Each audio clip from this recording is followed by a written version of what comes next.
Éco-yachting, Éco-yachting Nicolas Venance, Éco-yachting, une émission d'actunautique.com. Bonjour et bienvenue à vous sur Éco-yachting. Il y a 6 mois, White Shark annonçait la relocalisation de sa production en France à l'Herbaudière. Je vous propose de recevoir tout de suite Lionel Vergne, le patron de French Boat Market, propriétaire de White Shark, pour nous parler des 6 mois, du programme des 6 mois passés. Lionel, bonjour. Bonjour Nicolas. Alors Lionel Vergne, on est dans la toute nouvelle usine White Shark de l'Herbaudière. L'Herbaudière, c'est au nord de Noirmoutier en Vendée. Beaucoup de fierté, hein. Oui, beaucoup de fierté. Alors c'est au bout de l'île, c'est sur la pointe de l'île. Oui, on est un petit peu loin des terrains de chasse habituels, mais on intègre une usine qui est prête à travailler et c'est un grand plaisir. White Shark, marque mythique, hein. Rappelez-nous l'ADN de cette marque de vedettes open hors bord qui sont uniques quelque part sur le marché.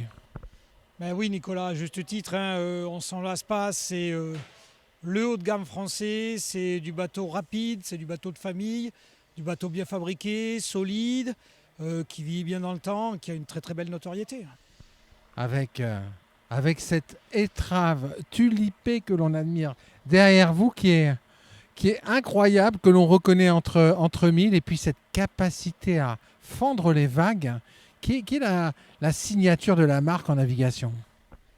Alors c'est une carène très affûtée hein, qui, suivant les modèles, finit avec 22 ou 24 degrés de V sur l'arrière. Effectivement, cette carène tulipée, c'est la marque de l'origine de White Shark, avec un fishing boat super protégé qui est capable de partir dans des grandes mers pour aller chercher du poisson plus ou moins gros, loin des côtes. Alors il y a 6 mois, vous annoncez la relocalisation de la production en Vendée. Nous sommes à l'Herbaudière, sur le port, et là vous êtes dans un ancien site Beneteau. Alors effectivement, il y a 6 mois, je vous ai annoncé ma volonté de relocaliser avec 2 phases. Là, la première phase, elle s'appelle l'Herbaudière, effectivement. C'est une partie de l'ancienne usine Beneteau, qui est une des parties la plus récente, dans laquelle on a redémarré, on a pris les clés en janvier. On a effectué des travaux déjà de mise aux normes, puisqu'il y a eu des modifications par rapport aux différents sites, et on ne va pas faire tout à fait la même chose que ce qui était fait. Derrière, on a aménagé tel qu'il nous fallait pour notre production. Et on a démarré cette phase de mise en place d'une méthode pour pouvoir construire et arriver sur une production en série. Et on n'est pas très loin d'y arriver. Alors justement, la méthode. Là, vous avez la chance quelque part de partir d'un site vierge pour y produire en série des bateaux de luxe. C'est quoi le concept derrière pour optimiser votre flux de production ? Alors, il y a plusieurs choses. Il y a cette fameuse méthode qui nous permet d'avoir un flux fluide sur la production avec un départ et une zone d'arrivée où le bateau sort fini, clé en main, bien évidemment. Et la deuxième chose, c'est d'arriver à optimiser au maximum notre production par rapport à sa capacité. Nous sommes rentrés dans une usine qui avait déjà fabriqué des bateaux, donc c'est quand même toujours beaucoup plus simple. Mais c'est à la fois compliqué parce que ce n'étaient pas les mêmes bateaux. Donc il faut qu'on adapte tout ça. Alors d'un point de vue flux d'approvisionnement, il y a une chose qui vous a d'ailleurs toujours fait dresser les poils sur l'échine, si je peux me permettre, c'est le flux tendu. En créant votre propre usine, vous avez volontairement tourné le dos au concept du flux tendu. Alors effectivement, j'ai toujours trouvé antinomique le concept du flux tendu avec un outil de production industrielle. Le principe de se mettre en danger sur un flux tendu qui risque de faire une rupture sur la chaîne de production parce qu'un fournisseur est défaillant, parce qu'on a un problème de livraison, je trouve que c'est complètement antinomique avec une chaîne de production industrielle. Et je trouve également, alors ça engage que moi, mais je trouve également que c'est antinomique par rapport au principe même de l'entrepreneuriat et du dynamisme d'une usine de production. Sachant que vous travaillez sur des produits de luxe, et il y a une chose qui est très spécifique à votre chantier, c'est que quand un White Shark quitte l'Herbaudière, il est prêt à naviguer. C'est-à-dire que même son moteur hors bord est positionné sur le tableau arrière.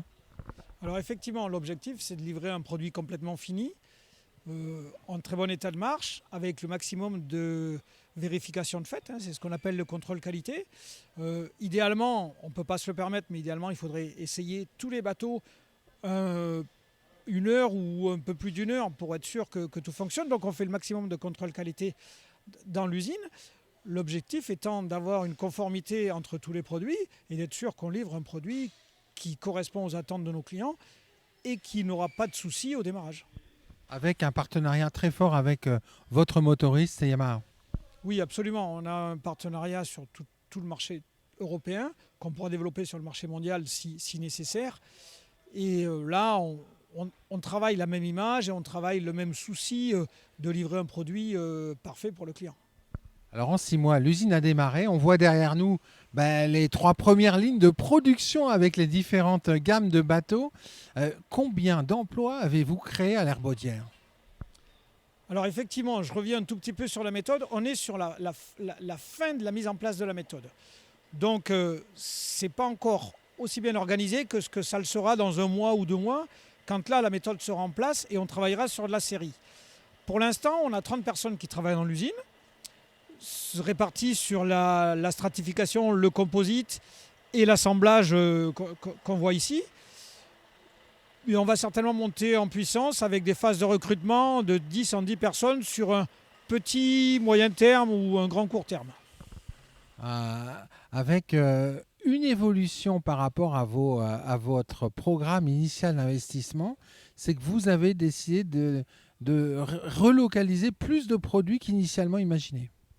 Alors c'est l'avantage d'avoir son propre outil de production tel que c'est là, c'est qu'une fois cette phase de méthode mise en place, on a vu qu'on pouvait accepter une partie supplémentaire de production. Donc on a rapatrié avant l'heure et avant la date prévue 2 modèles supplémentaires qu'on va effectivement assembler ici.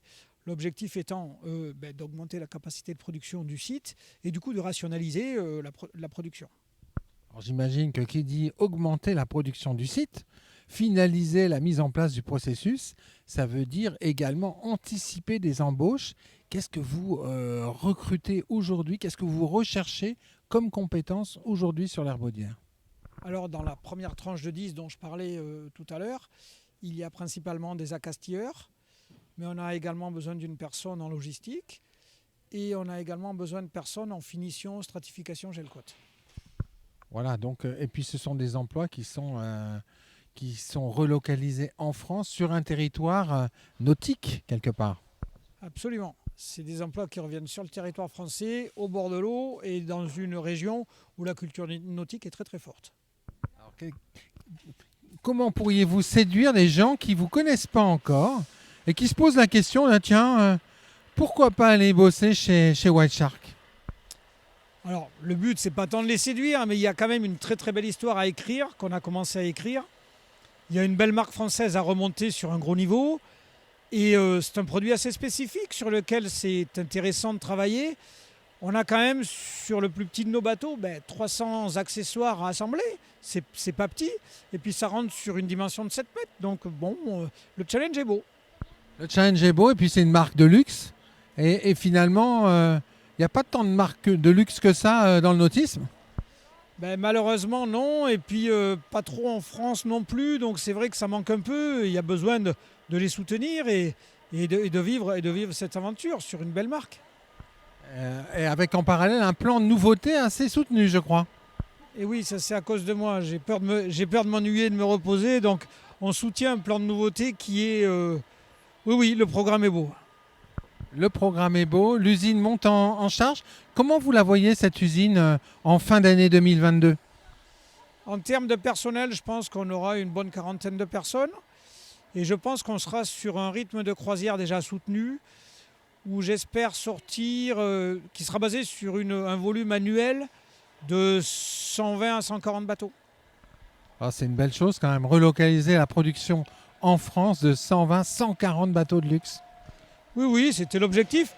Je pense que sur N+1, on arrivera à monter un petit peu plus. Mais c'était l'objectif, oui. On a l'air d'être dans les rails sur cet objectif. Ça fait quoi en conclusion de reprendre une marque et ensuite vous qui étiez plutôt un importateur plutôt qu'un industriel, de se lancer dans le challenge industriel? Bah, ça fait un homme heureux que vous voyez en face de vous, qui fabrique en France avec des Français, une marque française et un entrepreneur qui se régale, même si c'est très très compliqué. Merci beaucoup Lionel. Merci Nicolas. Voilà, puis moi je vais vous quitter avec un 360 sur ce hall d'assemblage White Shark de l'Herbaudière. Voilà, avec devant nous un bateau en finition. À très bientôt sur Eco Yachting.